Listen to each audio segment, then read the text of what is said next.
नमस्कार, आप देख रहे हैं DRS24 और मैं हूं आपके साथ श्वेता। तो चलिए रुक करते हैं आज की प्रमुख और बड़ी। आगरा में सुल्तानगंज के पुलिया के पास टाउन हाउस ओक होटल बीबी ग्रैंड में ओयो कंपनी द्वारा संचालित है, जिसमें ओयो कंपनी द्वारा होटल संचालक पर अवैधानिक कार्रवाई करने के उपरांत संचालक की अखबार पत्रों के माध्यम से संचालकों की छवि को धूमिल करने की कोशिश की और ओयो कंपनी द्वारा जालसाजी के संबंध में, जिसके संबंध में शहीद स्मारक पर प्रेस कॉन्फ्रेंस का आयोजन किया गया, जिसमें होटल के संचालक शुभम कुमार उपाध्याय यानी ऑपरेशन हेड ने मीडिया कर्मियों को बताया कि ओयो कंपनी द्वारा संचालित होटल में सुविधाएं के नाम कैसे ग्राहकों को गुमराह किया जा रहा है।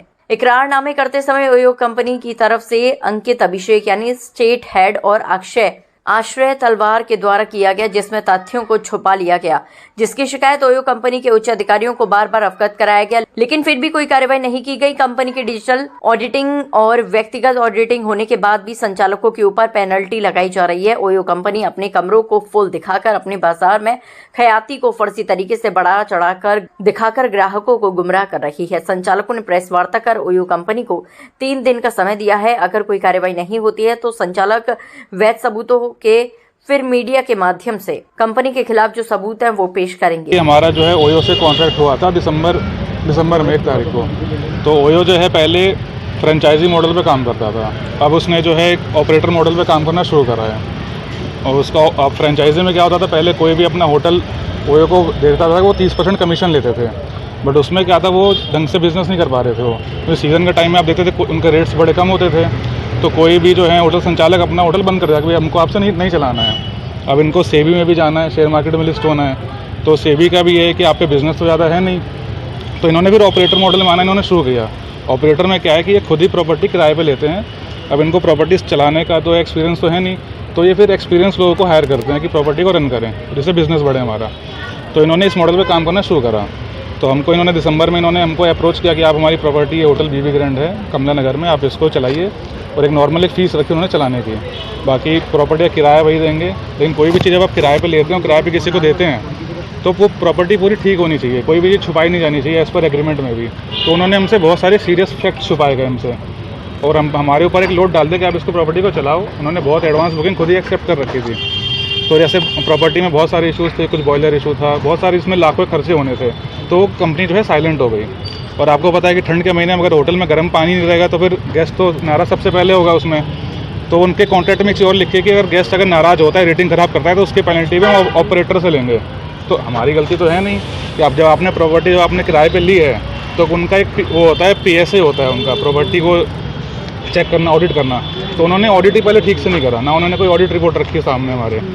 तो वो हमारे ऊपर लाद दी कि हम रेगुलर बेस पे उनको मेल करते रहे कि आप इसको ठीक कराइए, कोई एक्शन लीजिए, हमको नुकसान हो रहा है। वो कुछ नहीं, उन्होंने सुनना ही बंद कर दिया। तो स्टार्टिंग में उन्होंने हमसे 2.5 लाख रुपये का डिपॉजिट लिया कंपनी ने at the time of agreement, और सिक्योरिटी के तौर पे 4,80,000 का एक चेक लिया और एक 50,000 का चेक लिया। जो ऑपरेटर हैं मेरे भैया आशीष शर्मा, उनके नाम पर एग्रीमेंट किया गया। उसके बाद प्रॉपर्टी हमने दिसंबर में जैसे जैसे उसको चलाई, फिर एक इनका एक होता है डिजिटल ऑडिट, जो एक फेक रेवेन्यू करते हैं उससे। मैंने इस चीज़ को सेबी को भी चिट्ठी लिखी हुई है कि इस चीज़ की जांच करें, नहीं तो आने वाले टाइमों में अगर ये फेक रेवेन्यू बढ़ता रहेगा तो पब्लिक में गलत रेवेन्यू जाएगा, जिससे शेयर मार्केट में आने वाले टाइम में लोगों को बहुत लॉस हो सकता है। या तो इसका प्रॉपर ऑडिट हो। तो मैं आपको डिजिटल ऑडिट बताता हूँ क्या होता है। डिजिटल ऑडिट का ये है कि जैसे अभी आप बीबी ग्रैंड आए होंगे, लेकिन आपने नाम देखा होगा ओयो नाम रखता है टाउन हाउस ओक सुल्तानगंज पुलिया करके। तो जब बुक करके आएंगे आपको नाम ही नहीं दिखेगा बाहर क्या है, वो बोर्ड लगाने की जिम्मेदारी भी ओयो की है। तो अगर कोई आदमी बुक करके आया, उसको होटल नहीं मिला, वो वहाँ से चला गया, तो लोकेशन वो कैप्चर कर लेता है। फिर वो ये मानता है कि वो आदमी वहाँ पे रह के गया है, इसका मतलब उसने पैसे भी दिए होंगे और हमारे ऊपर रिकवरी बढ़ाते चले जाएँ वो धीरे धीरे। तो ऐसे डिजिटल ऑडिट में उन्होंने हमारे ऊपर कम से कम पिछले 3 महीने में मेरे ख्याल से 2 लाख के आसपास की उन्होंने पेनल्टी लगा रखी है डिजिटल ऑडिट, जो कि बिल्कुल फेक रेवेन्यू है। इनका हर हफ्ते ऑडिट भी होता था। जब हमारे ऑडिट सारे मैच हैं, एक भी गलती नहीं है ऑडिट्स में, और सब कुछ हमने चेक कराया है। फिर डिजिटल ऑडिट का मतलब क्या है? अगर हमारे रजिस्टर की एंट्री सब मैच हो रही है, हमारी ऑनलाइन एंट्री सब मैच हो रही है, तो डिजिटल ऑडिट से आप फेक रेवेन्यू क्यों कर रहे हो? आप उसका लोड हमारे ऊपर क्यों डाल रहे हो? और आने वाले टाइम में जनता पे भी लोड पड़ेगा इसका, जो इनको IPO में जो इनको पैसा लगाएगा बाद में जाके। तो धीरे धीरे हमने सारी चीज़ें इनको बताई, तो ये हमारी अनसुनी करते रहे चीज़ों को। उसके बाद इनके जो स्टेट हेड हैं उन्होंने एग्रीमेंट के टाइम पे ही हमसे बहुत सारी चीज़ें छुपाई फिर हमने इनके खिलाफ कोर्ट में शिकायत भी दर्ज करी, पुलिस में भी शिकायत दर्ज करी 17 जनवरी को।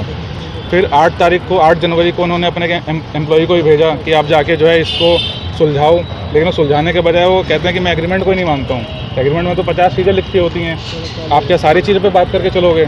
ऐसे हमने बहुत सारे पॉइंट्स उनको दिए, कम से कम 15-18 पॉइंट्स है जो उनकी गलतियाँ थी, तो आज भी वो सुन नहीं रहे हैं उस चीज़ों को। तो मेरा बस ये है कि क्योंकि ओयो जो है रितेश अग्रवाल के नाम पे चलती है और ओयो को कोई नहीं जानता है, उन्हीं की फेस वैल्यू है और उन्हीं की फेस वैल्यू से आम आदमी जो है उनसे जुड़ते हैं बिज़नेस करने के लिए। तो हमारी बात उनके तक पहुँची या नहीं पहुँची, मैं चाहता हूँ मीडिया के माध्यम से उनके पास हमारी बात पहुँचे और वो इस चीज़ को एक बार डीप तरीके से एनालिसिस